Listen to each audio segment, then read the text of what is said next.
어르신 여러분, 안녕하십니까? 오늘 여러분과 함께 아주 흥미진진한 우리 역사 속으로 한번 들어가 보려고 합니다. 오늘의 이야기, 왕실의 생존 게임, 대윤과 소윤의 전쟁입니다. 마치 예전에 즐겨 들으시던 장대하고 숨막히는 라디오 사극 한 편을 듣는 것처럼요. 조선 왕실 한가운데서 벌어졌던 치열한 생존 정치를 제가 천천히 그리고 또박또박 풀어드리겠습니다. 자, 이야기 속으로 한번 들어가 볼까요? 대윤 때문에 우리 모자는 죽을 것입니다. 정말 아주 절박한 외침이죠. 도대체 무슨 일이 있었길래 조선 최고 권력의 자리인 왕비를 이토록 처절한 공포와 두려움으로 몰아넣었던 것일까요? 이 한맺힌 외침의 주인공이 바로 오늘 우리가 함께 살펴볼 문정왕후입니다. 이 복잡하고 무서운 궁궐의 상황을 이해하기 위해서 중종 임금님의 부인들을 천천히 한번 짚어보겠습니다. 첫 번째 왕비인 단경왕후 신씨는 안타깝게도 왕비가 된 지 불과 7일 만에 궁에서 쫓겨나고 맙니다. 그리고 들어온 두 번째 왕비 장경왕후 윤씨는 아들을 낳은 직후 25살의 꽃다운 나이에 세상을 떠나고 말았죠. 자, 그리고 마침내 빈자리를 채우며 등장하는 세 번째 왕비가 바로 최후의 생존자 문정왕후입니다. 참으로 험난한 피바람이 부는 궁궐 안으로 조심스럽게 발을 들이게 된 것이죠. 첫 번째 이야기입니다. 17살 소녀, 궁에 입궐하다 뜻밖의 계모. 당시 조선에서 왕비를 무려 5명이나 배출한 최고 명문가가 있었습니다. 바로 파평 윤씨 가문인데요. 이 집안의 17살 아주 어린 규수가 세 번째 왕비로 간택이 된 겁니다. 아주 앳된 나이이긴 했지만 그 집안의 뼈대와 배경만큼은 그야말로 조선 최고였던 셈이죠. 하지만 이 어린 왕비의 어깨에 지워진 짐은 덩말이지 너무나 무거웠습니다. 한편에는 엄마를 잃은 3살배기 의붓아들, 훗날 인종 임금이 되는 왕자가 덩그러니 있었고요. 또 다른 한편에는 중종의 사랑을 듬뿍 받으면서 자기 친아들을 어떻게든 다음 왕으로 만들고 싶어 하던 아주 야심차고 나이 많은 후궁들이 진을 치고 있었습니다. 특히 경빈 박씨 같은 무서운 세력들이 버티고 있었죠. 문정왕후의 첫 번째 임무는 이 노련한 궁궐 여인들 사이에서 위태로운 어린 왕자를 지켜내는 것이었습니다. 두 번째 이야기, 기센 여인 문정왕후. 그녀는 결코 나약한 소녀가 아니었습니다. 우리 역사 기록을 보면요. 그녀를 표현하는 아주 흥미로운 단어가 하나 나옵니다. 바로 강한하다라는 표현인데요. 이게 단순히 뜻이 굳세다는 것을 넘어서 성격이 사납고 무서우며 절대로 물러서지 않는다는 뜻을 담고 있습니다. 게다가 그녀는 글을 깊이 있게 읽고 쓸 줄 아는 아주 똑똑한 학식까지 갖추고 있었어요. 이 무서운 기운과 지식이야말로 나이 많고 기센 궁궐 여인들 사이에서 살아남기 위한 그녀만의 강력한 생존 무기였던 셈입니다. 자, 이 어린 왕비가 궁에 들어오자마자 아주 단호하게 호령합니다. 나는 기강과 법도가 흐트러지는 것을 가만히 두고 보지만은 않을 것입니다. 참 대단하죠. 어린 나이임에도 불구하고 그녀는 단번에 왕실의 기강을 매섭게 휘어잡으면서 자신이 이 궁궐의 진짜 안주인이라는 것을 만천하에 똑똑히 드러냈습니다. 이런 문정왕후의 철저한 보호와 관리 아래 의붓아들 인종은 학문을 사랑하고 효심이 아주 깊은 훌륭한 세자로 반듯하게 자라납니다. 중종 임금님은 물론이고 그 깐깐한 조정 대신들의 칭찬과 사랑을 한몸에 받는 아주 완벽한 후계자의 모습을 갖추게 된 것이지요. 세 번째 이야기, 17년 만에 얻은 친아들, 그리고 야망의 변화입니다. 무려 17년입니다. 문정왕후가 궁에 들어와 이 기나긴 세월을 인내한 끝에 마침내 34살의 나이로 적이 배합하 낳은 친아들 경원대군을 얻게 됩니다. 이 피덩이 아들의 탄생은요, 겉보기에 평화롭던 궁궐의 모든 공기와 정치판을 그야말로 완전히 뒤바꿔 놓게 됩니다. 네 번째 이야기, 흔들리는 조정과 가짜뉴스, 중전을 몰아내려는 음모가 시작됩니다. 당시 조정을 꽉 쥐고 있던 권력자, 좌의정 김한로의 눈에는 이 똑똑하고 기가 센 문정왕후가 얼마나 눈엣가시였겠습니까? 그래서 문정왕후의 친남 동생들, 그러니까 윤원로, 윤원영 형제들이 나쁜 유언비어를 퍼뜨린다는 이른바 가짜뉴스를 교묘하게 만들어냅니다.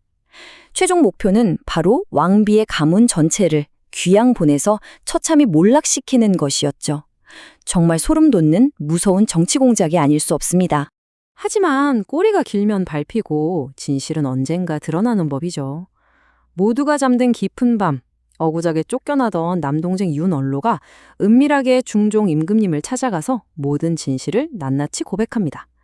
자신들을 향한 모함이 사실은 왕비를 폐위시키기 위해 기만으로가 꾸민 흉악한 계략이라는 것을 말이죠. 사건의 전말을 알고 크게 진노한 중종에 의해서 이 가짜 뉴스를 기획했던 기말로는 결국 사약을 마시고 최후를 맞이하게 됩니다. 5번째 이야기, 권력투쟁, 대윤과 소윤, 그 비극적인 윤씨 가문의 전쟁입니다. 대윤과 소윤, 이름이 참 비슷하죠? 이 두 세력은 놀랍게도 모두 같은 뿌리, 즉 파평 윤씨 가문에서 갈라져 나왔습니다. 핏줄로 얽힌 한 가족이 궁궐의 절대 권력을 차지하기 위해서 편을 딱 가르고 피 튀기는 싸움을 시작하게 된 것입니다. 자, 대윤은 죽은 장경왕후의 오빠인 윤임과 세자 인종을 지키려는 세력입니다. 반면에 소윤은요, 오늘의 주인공인 문정왕후와 그녀가 늦게 얻은 친아들 경원대군을 옹위하는 세력입니다. 누가 누구를 지키기 위해 칼을 겨누고 있는지 아주 선명하게 머릿속에 그려지시죠? 이 팽팽한 살얼음판 같은 긴장감 속에서 1543년 아주 끔찍한 사건이 터집니다. 깊은 밤, 세자 인종이 머물던 동궁전에 원인을 알 수 없는 무서운 화재가 발생한 것입니다. 불길이 겨우 잡힌 후 온 한양장 안에는 소윤파, 즉 문정왕후 쪽에서 눈에 가신 세자를 죽이려고 불을 질렀다는 흉흉한 소문이 걷잡을 수 없이 퍼져나갔습니다. 주 진영의 불씨는 그야말로 극에 달하게 되죠. 6번째 이야기, 효자 임종의 충격적인 결정, 그리고 최후의 반전입니다.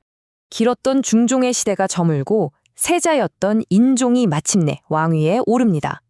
자, 이 순간 소윤파와 문정왕후의 하늘은 어땠을까요? 아마 새까맣게 무너져 내렸을 겁니다. 이제 정권을 꽉 잡은 대윤파가 언제 자신과 어린 친아들 경환대군을 역모로 몰아 죽일지 모른다는 그 뼈가 시리는 공포에 휩싸인 것이지요. 바로 이때 오늘 해설 맨 처음에 들려드렸던 그 처절한 절규가 다시 등장합니다. 대윤 때문에 우리 모자는 죽을 것입니다. 제발 살려주십시오. 문정왕후가 왕이 된 인종을 찾아가 쏟아낸 이 말은요, 권력에 눈먼 악녀의 도끼가 아니었습니다. 그저 자기의 어린 핏줄을 어떻게든 살리고 싶어서 극한의 두려움에 벌벌 떠는 한 늙은 어머니의 절박한 애원이자 눈물이었던 겁니다. 그런데 여기서 정말 놀랍게도 새 왕, 인종의 반응은 권래 모든 사람의 예상을 완전히 뒤엎어버립니다. 인종은 새어머니가 이토록 불안해하는 것이 다 못난 자기 탓이라며 오히려 자신을 자책합니다. 그리고 뜨거운 뙤약볕이 내리쬐는 마당에 오랜 시간 엎드려 어머니에게 눈물로 사죄했죠. 심지어 정적이자 문정왕후의 친동생인 소윤파 윤원영을 귀양 보내기는커녕 크게 승진시키는 파격적인 은혜까지 베풉니다. 갈갈이 찢겨진 왕실 가죽의 상처를 오직 효심으로 치유하려는 참으로 눈물겨운 모습이었습니다. 하지만 안타깝게도 인종은 왕위에 오른 지 불과 8개월 만에 원인 모를 병석에 눕고 맙니다. 그리고 세상을 떠나기 직전 마지막 숨을 몰아쉬며 엄청난 어명을 남깁니다. 왕위를 내 이복 동생 경원대군에게 물려주어라. 죽음의 문턱에서 스스로 자신의 왕국을 정치적 앙숙이었던 이복 동생에게 아무 조건 없이 전부 넘겨준 것입니다. 자, 이제 이 이야기를 마치면서 우리 어르신들과 함께 깊이 한번 생각해 보았으면 합니다. 인종이 이복 동생에게 옥자를 넘긴 것, 그것은 어머니를 향한 그저 순수하고 지극한 효심이었을까요? 아니면 끝없이 이어질 것만 같던 가문의 끔찍한 피바람을 자기 대에서 온전히 끊어내기 위해 선택한 슬프고도 절박한 희생이었을까요? 참으로 깊은 여운을 남기는 질문입니다. 오늘 제가 준비한 흥미로운 왕실 역사 이야기는 여기까지입니다. 이 거대한 궁중 드라마가 여러분께 유익한 시간이 되셨기를 바라면서요. 다음번에도 재미있는 이야기로 다시 찾아뵙겠습니다. 감사합니다. 늘 평안하고 건강한 하루 보내십시오.